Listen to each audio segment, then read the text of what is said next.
All right, so I wanted to make a short video walking myself through the steps of going from zero LLC, zero business info, to all the way to the Apple and Google developer program, which is pretty much the only reason I even made an LLC. So for context, in the Apple as well as the Google Play developer program, you want to have an LLC. You want to have an LLC for tax reasons. Even if you're not making money, you want to have an LLC for privacy reasons. Because if you don't have an LLC, if you do not have a business, on the App Store, you will have your full legal name, your phone number, your email.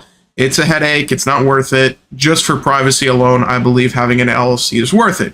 So let's go through the steps. I personally made the mistake of making my first LLC too much personal information. The state I filed with required my name. It was in a public record, so if anybody knew the LLC name, they could go find my name and from there be able to find my personal information. So I recently made the painstaking decision to make a new LLC in the state of Delaware.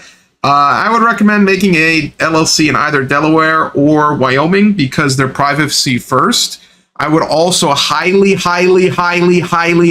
recommend, in order to not screw up and make mistakes, dish out the extra money, use Northwest Registered Agent. In my opinion, they're the best registered agent. I've used like freeregisteredagent.com, which is okay. But in my opinion, Northwest is not only a registered agent, but they do have a support line. You can call them. There's questions online. In my opinion, it's a great bang for your buck. And the reason why Northwest is also good is because you're going to need some things from here that you're going to need for the developer program, because you're going to need an email. You're going to need a company email, by the way. You cannot use Gmail. You're going to need an email. You're going to need a company phone number that will be publicly available. You're going to need the formation documents. You're going to need the IRS EIN tax form. You can do all these things by yourself. I did do it by myself. And in my opinion, using Northwest is much easier. For the EIN, I ended up paying the extra $50 for them to file it. Completely unnecessary because I did the EIN in the past. But convenience trumps money in this case because I did the LLC steps before. I didn't want to screw it up. And from there, I did that. So step one, you want to make an LLC. How do you make the LLC? Northwest Registered Agent. You basically tell them the name that you want. You can check to make sure that the business name is available in the state that you want. You can then basically choose either Wyoming or Delaware. You can choose another state if you want. Go through the headache, make the mistake I made, do whatever you want. Wyoming and Delaware are privacy first. Delaware is the best because you don't need to do annual reports. You do have to pay a $300 fee. For both LLCs, you will probably pay $120 to $150. And then on the renewal for Wyoming, you're going to need yearly reports. For Delaware, you do not need yearly reports, but you will have to pay $300. That's another reason why I chose Delaware. So now, assuming that you have your Delaware LLC, you have your EIN IRS tax form. If you don't have your EIN, stop now, go do it. Either fill out the form or pay $50 to Northwest for them to do it. Now, what you're going to want to do is you have your EIN form, you have your formation document, you have all your LLC info. Now you're going to want to go down Dun & Bradstreet rabbit hole. Dun & Bradstreet is the private firm that Apple as well as Google use to verify that you're a legitimate business. They will check with Dun & Bradstreet to see if you are a legal entity. Once you make your LLC, you can just wait for Dun & Bradstreet's system to update. The first time I made my LLC, I didn't even know what Dun & Bradstreet was. Within a week, it ended up getting updated automatically. Everything was great. This time around, because I have the code ready, I have the app ready, I want to get this into the Apple developer program as fast as possible. I want to get this into the Google Play program as fast as possible.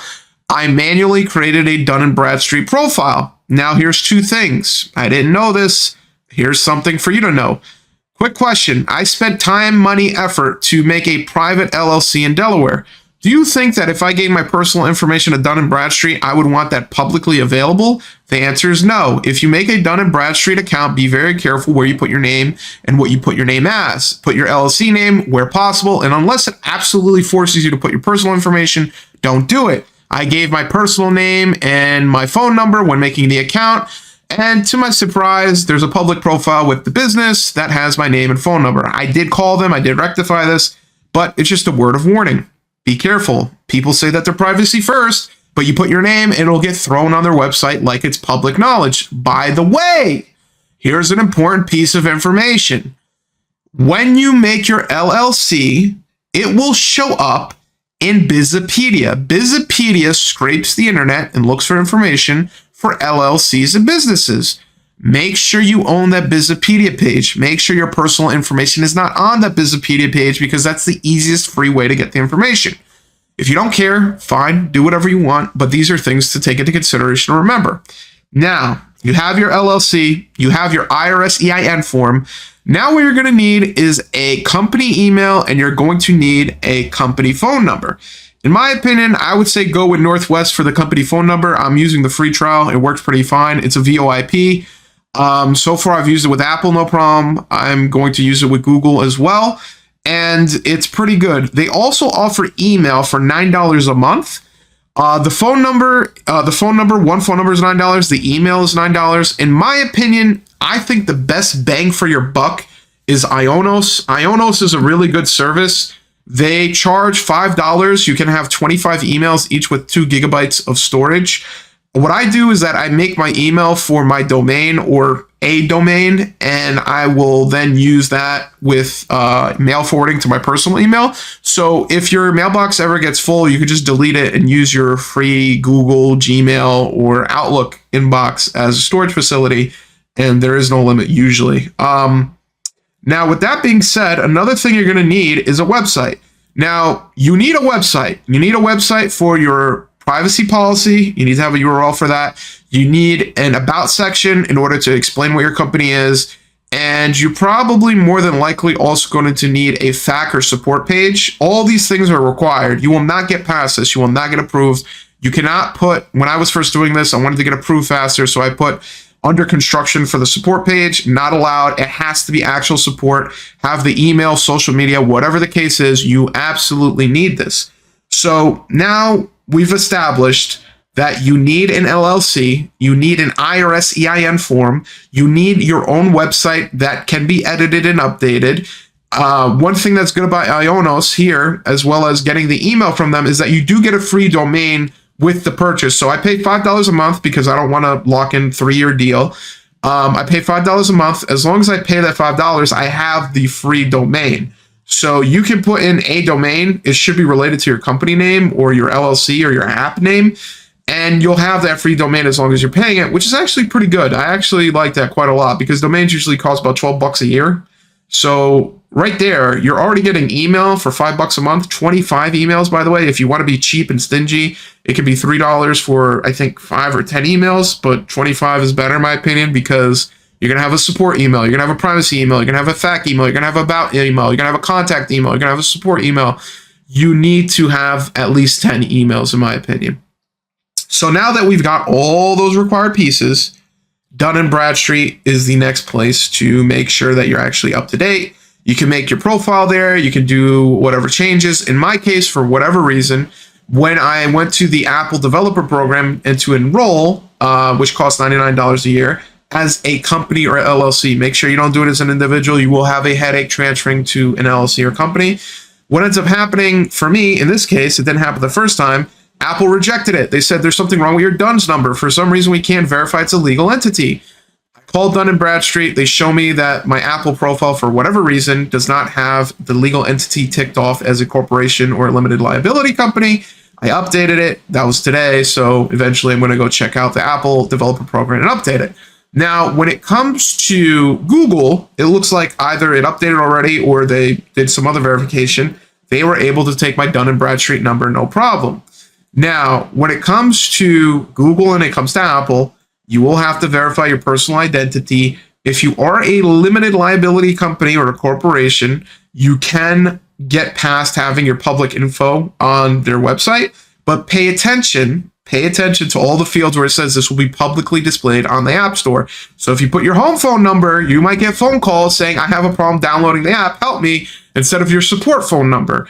So you've got to be careful. You've got to make sure you use a company email. You've got to make sure you use a company phone number. You've got to make sure they're using company assets. And of course, because this is a company, you're going to actually have to pay attention to all your billing, your fees, whatever comes out of this for the IRS, because you have to pay taxes. No matter what, you're paying taxes. So for a limited liability company, if you're doing it at a very small scale, it's kind of not really different from the usual taxes that you do. What you'll end up doing is that if you're doing this by yourself, you can make a K1 document. I recommend QuickieBooks. That's what I'm planning to use. And you take that K1 document of all the fees, all the revenue, whatever the case may be, and you file it with your regular tax return. That's all that really happens there, and that's all you should do. I recommend doing QuickieBooks early because, again, as I said, I had an LLC before. I didn't do much. All I did was basically pay for some laptop. That's another thing. If you're not aware, if you're developing for Apple, you actually need a physical MacBook. You cannot use a Windows machine. You cannot use a Chromebook. You have to have a physical MacBook in order to sign your application. So that's at least $1,000 right there. So I would definitely recommend go the LLC route, put it as a tax write-off. I mean, it's not necessarily going to be the greatest thing ever in terms of saving you money if you make revenue, but it is what it is. You do need a Mac. You cannot use an emulator. The emulator option is actually ridiculously expensive. You might as well just go out and buy a Mac. And you don't want to cheap out on the Mac either. You want to actually have at least something with decent specs so that you can actually run iPhone and iPad emulators on your machine in order to get through it. So these are all the legal elements, all the boilerplate, all the, boring details just to get into the developer program. Once you get into the developer program, things are more geared towards actual development. It's actually geared towards your code, your changes, your deployment, your testing. That should be a little bit more self-explanatory. It is a long process. If you are making an application, pretend you made an application, you have the code ready, it's production ready, it's ready to go. It will take you 2 weeks to get from start to finish if you do everything perfectly. I'm doing that right now. It didn't end up being perfect because I had to make an update to Dun & Bradstreet. I had to make some updates to even get another Apple account because for some reason it took a while to get a new Apple account. So there's different pitfalls. There's different things. It's annoying. It's frustrating. But when you do things, do it the right way. The LLC I used before was wrong. The LLC I'm using now is right. And it's one of those necessary sacrifices. So I just wanted to make this video to highlight the different elements you need to just get into the developer program. We're not talking about the code here. We're not talking about changes. We're not talking about anything that's even that complicated. We're talking about the boring legal business details of creating an LLC, how you should create it, what you need, and how to go about it. I highly recommend you use Northwest registration. They don't charge that much over the price that the state is going to charge you. If you're going to do the EIN form by yourself, you'll save $50. But if you want to save time and are in a rush like myself, you might want to just shell out the $50. The EIN form is completely free from my memory. It's either $25 or free. So you are paying a bit of a hefty, price, but that's the price you pay when you're doing with Northwest. But I would recommend it because Northwest is privacy first. If you make it clear that you want to keep your name off public records, they'll help you go through that. For Delaware and Wyoming, they literally recommended Wyoming because it's a privacy first state. So I would recommend you go that route, keep things private as much as possible. There's literally no reason why you should have your name and public email and public phone number on the App Store. It's literally insane to do that because you're going to get so much spam, so much harassment, potentially, that the risk to reward is flipped on its head. So those are the steps. Those are the pitfalls. If you have any questions, if I missed anything, please let me know. But that is my experience for the first time ever trying to get into the Apple and Google developer program. And I'm not even done. And I already did this before. Do you understand that? I did this already. I already made an Apple developer account. I already made a Google Play account. Now I'm doing it all over again with a brand new LLC. I already did this. And still there's pitfalls and different things to watch out for and different things to tick off the to-do list. So be careful, be patient, and try to do things as fast as possible. But at the same time, realize you will have to wait for business hours, operations, and different things of that nature. And patience is key, but at the same time, don't put it off. Because for me, I actually waited until this Friday to try to make an Apple developer account. And that's when I ran into all these issues. And it ended up being one of those things where I had to wait until Monday to call Dun & Bradstreet and get things rectified. So as you can hear, as you can tell, this is real business. This is real business work. I'm a real businessman because I am miserable and the minutia is killing me.